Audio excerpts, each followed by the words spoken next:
In this video, we're going to focus on what are rational functions and how to sketch them. So while sketching, we need to take note of some of the key features of the graph. So the key features doesn't apply just to rational function. It also applies to any other functions that you are supposed to sketch. So just take note. So let's start off by identifying the key features. So the key features are the four over here. Okay, so just make sure that when you draw your do your sketch, you should always plot this all these key features if they exist, right? X-intercept is basically your xy intercept. Stationary points are points your gradient equals to 0. Asymptotes are lines where your graph tends to behave like when x tends to infinity or when y tends to infinity.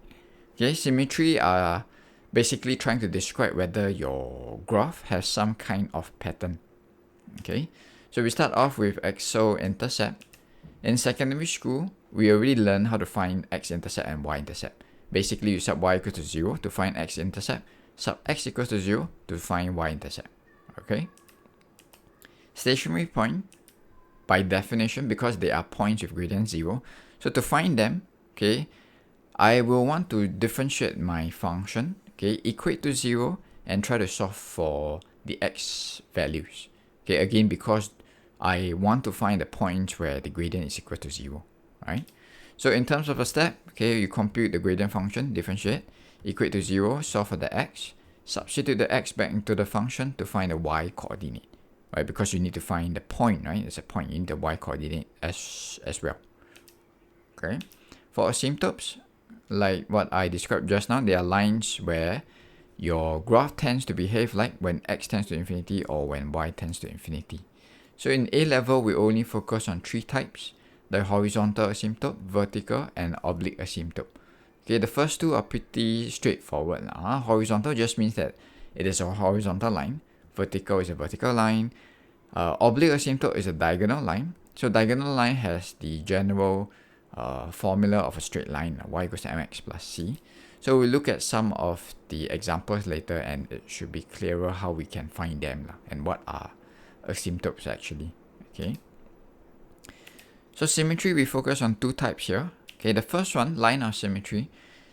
Basically what it means is that your graph, it has kind of a mirror. Okay, in this case, it's x equals to 0, the y-axis, where the left side of the graph, it's exactly the same as the right side of the graph. It looks like a mirror image. Okay, so we call this a reflection in the line x equals to 0. Sorry. So we say that this is the line of symmetry. X equals to 0 is the line of symmetry. Okay, so this is the first type. Second type is a rotational symmetry.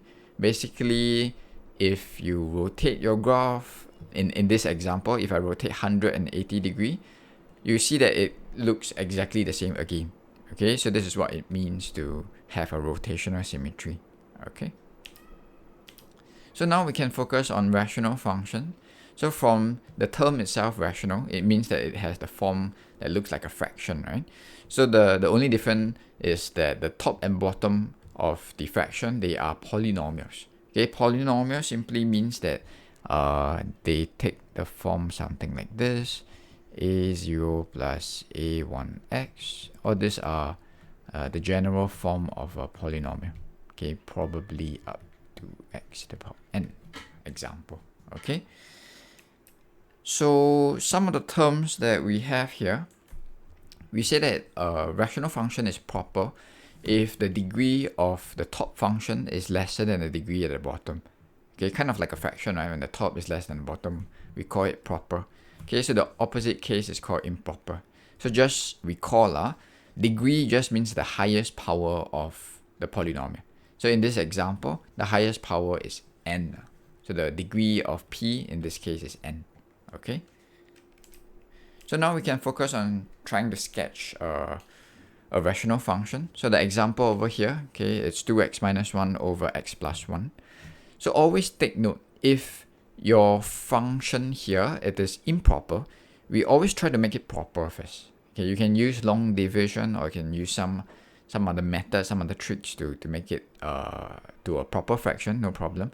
So in this case, okay, I did some of the tricks, okay, to make it proper. So from this rational function, I managed to break down to this thing, and you can see this red term over here is a proper fraction, okay, or I should say a proper rational function, okay. So this proper rational function, it is useful when we need to find the asymptote. Okay, so we start off by finding the vertical asymptote. When you have a rational function, usually you will have a vertical asymptote, okay, because it happens when the denominator of your fraction tends to 0. Okay, so in this case, our denominator becomes 0 when x equals to minus 1. Okay, let me go back for a while. You can see when x equals to minus 1, the denominator is equals to 0. So that is your vertical asymptote. Okay, x equals to minus 1 is your vertical asymptote. Okay, so if I were to explain a bit why, how come this x equals to minus 1 will become a vertical asymptote. Okay, hopefully this table will help to explain a bit. You can see that when my point gets closer and closer to minus 1, the height of my function gets bigger and bigger.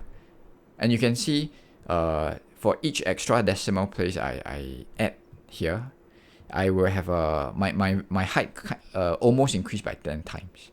So of course it means that the more I am closer to minus 1, the value will increase a lot, and it will eventually goes to infinity. Okay, same for the other points over here. All these points are just from the left and right. The green is from the left, the blue is from the right. Okay, so from the right you can see that the height of the function, it gets more and more negative as you go closer and closer to minus 1. Okay, this explains why the vertical line ends up to be the asymptote. Okay, because your function goes to infinity, right? It's almost like a vertical line. That's the reason. Okay, so for horizontal or oblique asymptote, typically it is when x tends to infinity. Okay, when x goes to infinity, your function will behave like some other function. In this example, we can see that if we make use of the proper fraction form, when x tends to infinity, the red term, it will tend to 0 because you are dividing by a super big number, right? So what happens is that I can say your function f, it behaves like the number 2 when x is getting very big, when x approaches infinity. Okay, so that's why I can say the behavior of f, it's almost like this line, y equals to 2, when x is going towards infinity or minus infinity. Okay, that's why we say that y equals to 2 is a horizontal asymptote. Okay, so once you have all the asymptotes, I suggest that you do a sketch of them first. So in this case, I have a rough sketch, the horizontal and the vertical asymptote. Okay, the third step is to find all the key features. Okay, the axo-intercept and the stationary point. So axo-intercept, xy-intercept should be pretty straightforward. Okay, so basically sub y equals 0, sub x equals to 0, you get the points, right? Stationary point, you need to differentiate, equate to 0. But in this case, you can see that once I differentiated, my gradient function is actually always positive because of the square, right? So no matter what x value I substitute inside, it is always positive. So what it means is that it can never be 0. Okay, if it can never be 0, it means that there's no stationary point. Okay, so now because you have your key features now, I suggest again same thing, you do a plotting of the key features. So this is your y-intercept, x-intercept, but then we don't really know where is your graph. Okay, meaning I don't know whether it is in the top quadrant or bottom quadrant, I'm not sure.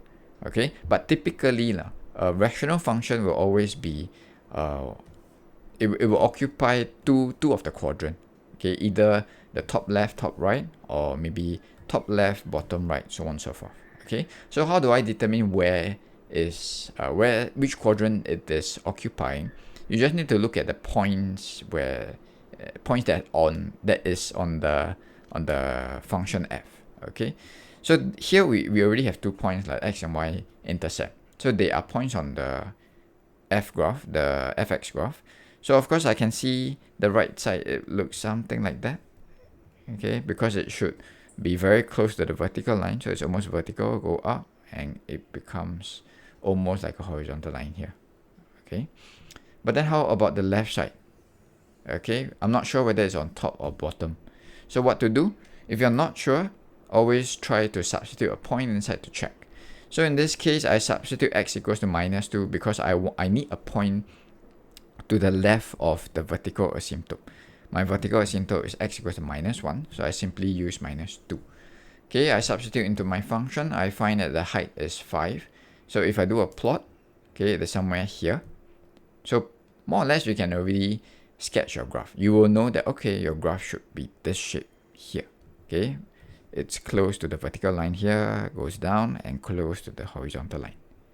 Okay, so the point B, in here I find point B is just a general method. You need to set a point to the left and right of the vertical asymptote. So 0 is a point to the right. Okay, so just nice in this case, it is your y-intercept.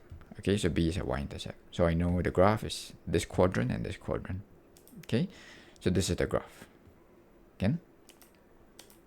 Okay, so for example 2, okay, this example is slightly different. Okay, let's see. Same thing, step 1, you try to make it into a proper fraction. Okay, you do your long division, you get this. Okay, I assume you can do the long division yourself. So you get this proper fraction over here. Second step, you try to identify your asymptote. Vertical asymptote is always looking at the denominator of your proper fraction. In this case, your denominator is x minus 1. So we are interested in finding when is it 0. So it is 0 when x equals to 1. So this is your vertical asymptote. Okay. In this case, you have an oblique asymptote. Okay. Same reason as how we determine the horizontal asymptote earlier. Simply you let x goes to infinity. You can see that this proper fraction term, it will be almost 0. It's very insignificant because you divide by a very big number, right?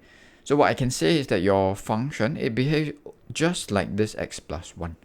That's why y equals to x plus 1 is your oblique asymptote. Okay? So step 3, you need to find all your key features. Okay, x-intercept, y-intercept, and stationary point.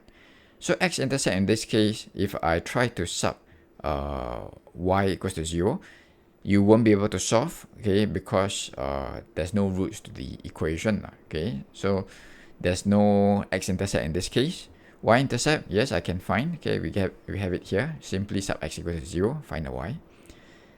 Stationary point, okay, I differentiate, I get this thing, okay, I equate to 0, so it will continue here. I equate to 0, I try to solve, okay, it will become a quadratic equation. If I solve, I get something like this, okay. And this is only the x coordinate. I'm supposed to find a point. So I simply sub into my original function. I get the y value to be this and this. Okay, not to worry. Just make sure you understand the steps. Okay, so I can conclude that, okay, these 2 points are my stationary points. Okay, so once you have all these clues, it will be good to do a plotting of these features first, like your asymptotes and your x-intercept, y-intercepts. Okay, so you can see your vertical asymptote is here, x equals to 1. Your oblique asymptote, your your y-intercept, there's no x-intercept, and the 2 turning point, your stationary point.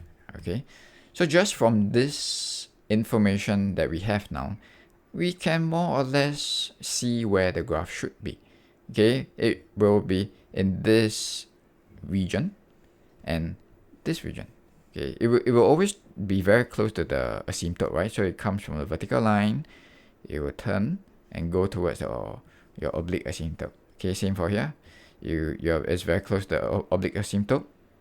You turn and go down to your vertical asymptote. Okay, so that is the reason why we don't need to do step 4. Step 4 by right is to determine which quadrant it is in. But in this case, from the stationary points and the x-intercept, I already know, so we can skip step 4. Okay, that's your graph here. Okay, this is how we sketch the rational function. Okay, so hopefully everything it's clear now. You know how to find the vertical asymptote, you know how to find the horizontal or oblique asymptote. Okay, simply you let x tends to infinity, right? And how to find all the key features. Okay, once you plot them, more or less you should know the shape. Okay, it will either be a top, down, or left, right, or something like that. Okay, so that's all for this video. See you in the next lesson.